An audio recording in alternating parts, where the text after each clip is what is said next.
Thank you, Stephen. Well, we start here tonight. The business sector has cautiously welcomed the plans around developing regulations and policies aimed at diversifying the South African mining sector. This formed part of the discussions underway at the 2022 Investing in African Mining Indaba in Cape Town, where discussions on the future of the industry have included decarbonisation, investment and future growth. Business reporter Tumisang Ndlovu is there and spoke to energy resources and industrials leader at Deloitte, Andrew Lane.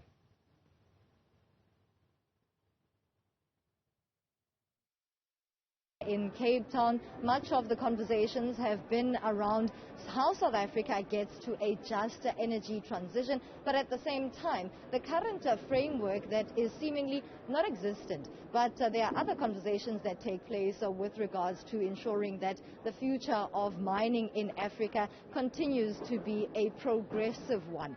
On this particular topic, we're speaking to Andrew Lane from Deloitte. Andrew, thank you so much for your time. What have you made of the concessions that we've gotten from both the Minister of Mineral Resources as well as the President yesterday? So, I mean, the challenge we have with this transition, this energy transition, is that we're a coal-intensive economy.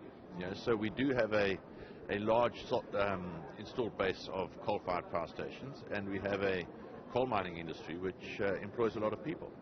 So the challenge we have is that while we have to decarbonize and have to reduce our reliance on coal, we can't do that at the expense of jobs and people and development and growth and access to energy.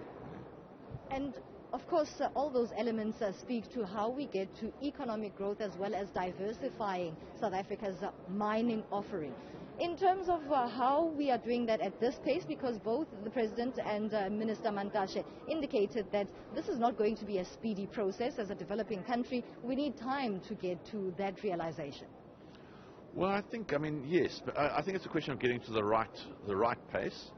I understand that it probably will go a bit more slowly than it would potentially in more developed countries, but we've got to do it, you know, and we have to wean ourselves off coal over time. And a lot of those power stations, Eskom power stations, are getting quite old, so we do need to think about what comes after them, and questions about whether we should be building new coal-fired power stations or not.